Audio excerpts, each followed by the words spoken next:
존경하고 사랑하는 우리 구독자 여러분 반갑습니다. 여러분의 천만 라디오 천혜정입니다. 자칭 회장이라고 제가 좀 떠들어대고 있습니다. 여러분들 귀엽게 봐주십시오. 동네 회장이니까 그렇게 이해해 주시면 됩니다. 그래도 제가 한때 마을 단위에서 거의 이장급 정도로 활동을 했어요. 그래서 제가 천혜장이라 불리는 겁니다. 하여튼 부끄럽게도 여러분들에게 또 새로운 별명을 만들어 가지고 계속 세뇌시키고 있습니다. 또 이렇게 저녁 시간을 맞이해서 여러분들에게 또 재미있는 이야기를 또 들려드려야겠죠. 삼성전자 이야기도 많이 하지만은 주말에는 가능한 또 새로운 소식도 하겠습니다. 세금 관련된 이야기도 한번 떠들어 볼까 해요. 세금. 내년부터 이제 주식도 이제 수익률이 5천만 원 넘어가면은 양도세 내야 한다. 양도세. 근데 제가 볼 때는 5천만 원 버는 분들이 거의 없을 것 같아. 다 대부분 마이너스 5천 이상이지 않겠나. 지금 많은 분들이 하는데 한번 진짜 제대로 우리 한번 5천만 원 벌어 봅시다. 5천만 원 벌어 가지고 한번 세금 낸다는 소리 한번 들어야 하는데 오히려 세금을 내는 게 아니라 거리가 깎아먹고 있어. 지금 보니까 계좌가 녹아내리고 있다. 그런 분들이 상당히 많습니다. 지금은 이제 마이너스지만은 조만간 이제 플러스 될 거예요. 너무 걱정하지 마십시오. 걱정하지 마시고 좋은 날은 반드시 오게 되어 있어요. 끈기, 인내심이 있어야 돼요. 자꾸 여리저리 휩쓸면 안 됩니다. 오늘 강가에 가보니까 시내가인가? 시내가라고 해야 되나 모르겠나? 하여튼 하천 쪽인 것 같아요. 가보니까 아직까지 갈대가 있더라고. 갈대가.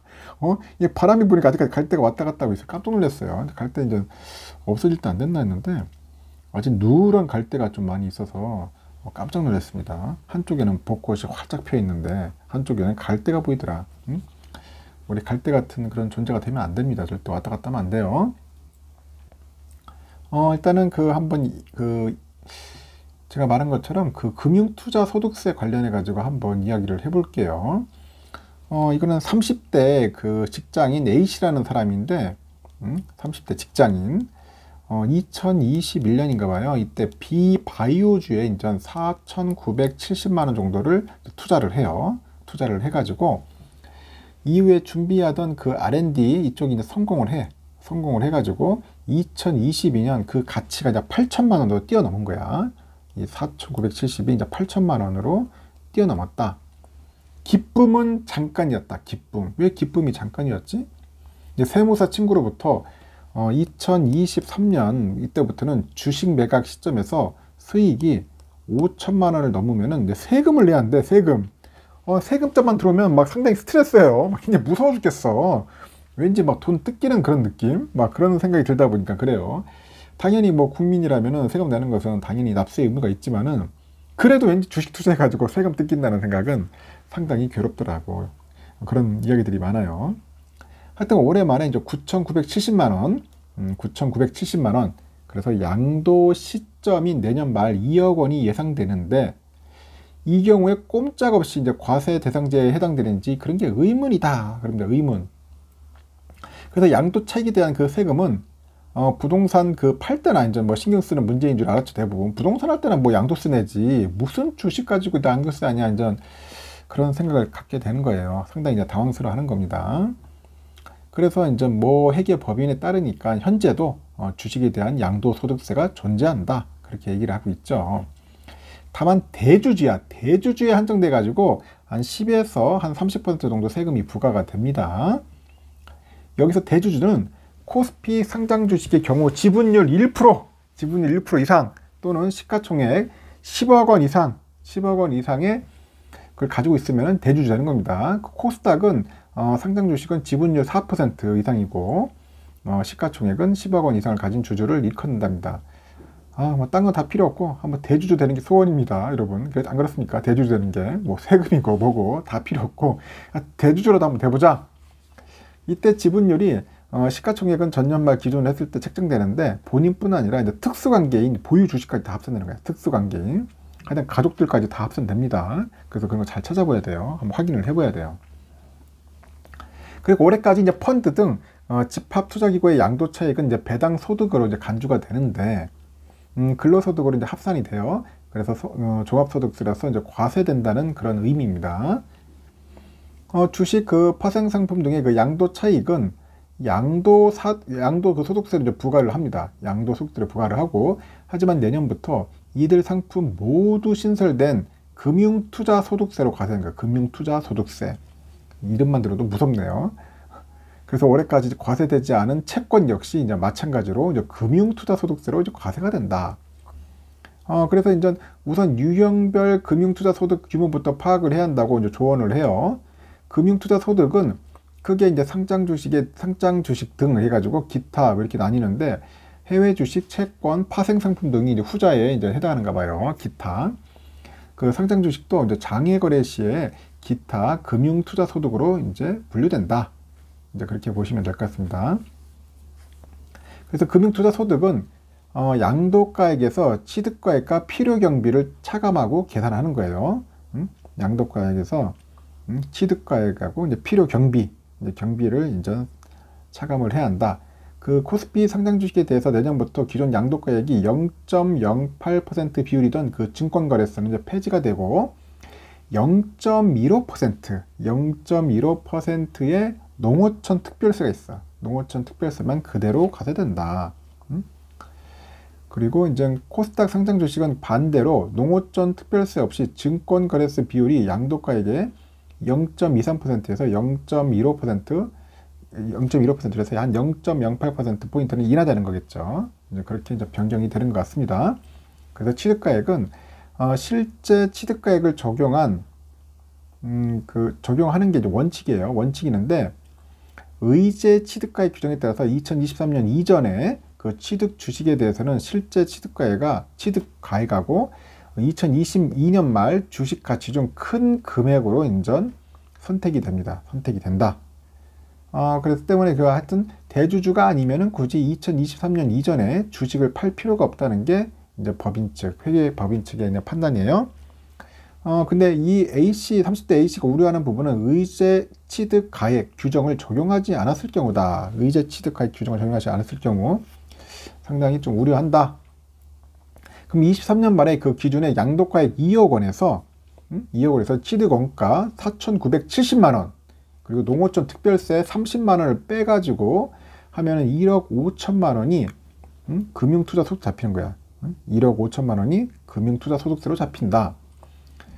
거기서 이제 개인 투자자가 규정 적용 시 실제 취득가액이 4,970만 원 하고요. 2022년 말 주식가치 9,970만 원 중 후자가 이제 취득가액으로 인정되는데 그 금투 소득액이 1억 원으로 낮아지는 셈이고, 여기서 기본공제도 5천만 원 있어요. 5천만 원.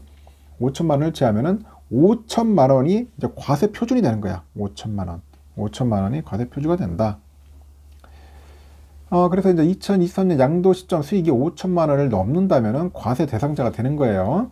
그래서 상장 주식에 대한 금융 투자 그 소득세 절감을 위해서는 그 상장 주식에 대한 기본 공제 5천만 원을 활용해야겠죠. 무조건 공제는 5천만 원이다. 그래서 양도 차익을 매년 5천만 원 이내로 이제 실현하거나, 아니 이를 초과할 경우에는 손실 종목을 일부 매도해 가지고 이 기준점을 맞춰야 한다는 뜻이라고 이렇게 짚는 거예요. 그러면 이 A씨는 얼마만큼 세금을 낼까 보면은 금융투자소득 산출세 과세 표준 3억 원 이하라면은 20%, 초과분에 대해서는 25%의 세율을 적용해서 계산을 하는데, 이 친구는 그 24년 과세 표준이 5천만 원으로 이제 3억 원 이하예요. 3억 원 이하니까 한 20%의 세율이 적용되는 거야. 20%의 세율이 적용된다. 세율이 이제 적용되고요. 그리고 여기 계산된 또 금융투자 소득 그 산출세액은 1,000만 원, 여기에 또 10%를 부과하는 개인 지방 소득세 또 100만 원이 또 더해가지고 한 1,100만 원이 이제 A씨의 세금이 되는 겁니다. A씨의 세금 된다. 여기 또 웃기는 게 이제 참 개인 지방 소득세도 또 있어요. 개인 소득세부터 10만 원이 또 들어간다는 거죠. 10만 원. 그래서 1,100만 원이 세금이 되는 겁니다.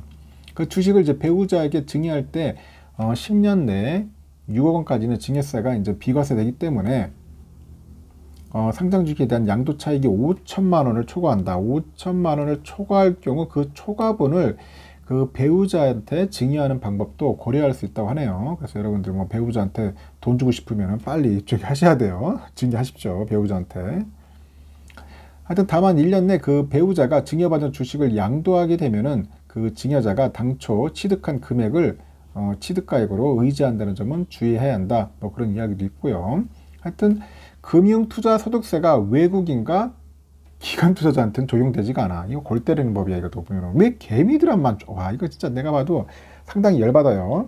왜 개미들만 세금 뜯고 왜 기관하고 외인들은 세금을 안 뜯냐는 거야. 응? 금융투자소득세는 없어요. 이게 완전 개법이지. 똑같이 외인도 내고 기관도 내고 개미도 내는데 개인도 내는데 왜 외인과 기관은 면제해 주냐는 거죠. 이런 문제가 많은 겁니다. 그래서 요번에 그 윤 당선인이 이런 부분에 대해서 한번 검토를 해가지고 빨리 뜯어 고쳐야 돼요. 세금은 공평해야지. 응? 공정해야 한다. 참 문제가 많습니다. 내가 볼 때는. 하여튼 국내 그 개인 투자자에게는 국외 금융투자 소득까지 과세되는 불평등한 구조다. 그래서 이미 정보의 비대칭성, 공매도 재료의 불합리성 탓에 그 시장에서 불리한 위치를 점하고 있는데 그 부담이 가중된다면 조세정이 커질 우려가 있다고 하죠. 그래서 이런 부분이 잘못된 거예요. 그래서 막 세금만 들으면 막 상당히 스트레스고 열이 받는 거야. 천 회장도 열이 받아요. 이런 거 보면은 짜증이 나요. 하여튼 이분의 그 이야기를 여러분들 보시겠지만은 하여튼 뭐 5천만 원 넘어가면은 무조건 세금 낸다는 거를 한번 고려를 하셔야 합니다. 양도세.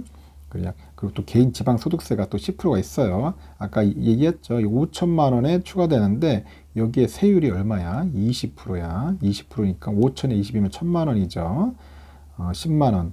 1천만 원 나왔어. 산출세. 여기에 또 10%가 있어. 지방세. 그 100만 원이죠. 그럼 1천만 원과 100만 원 합치면 1,100만 원. 그래서 결국은 뭐냐? 5천만 원 딱 벌면 1,100만 되는 거예요. 그때부터는 쭉 올라갑니다. 하여튼 간단하게 설명한 겁니다. 이 정도면 간단하게. 더 쉽게 설명할 수도 있을 수도 있겠는데 그건 저희 한계인 것 같아요. 하여튼 여러분들 참고하십시오. 하여튼 내년부터는 양도소득세 관련된 이야기가 있으니까 만약 이걸 면제해주면 좋겠다. 우리 윤 당선인이 한 3억까지는 딱 시원하게 그냥 양도소득세 없애 했으면 좋겠는데 과연 어떻게 돌아갈지는 한번 좀 더 지켜봐야 할 것 같습니다. 하여튼 세금 관련은 여기까지 할게요.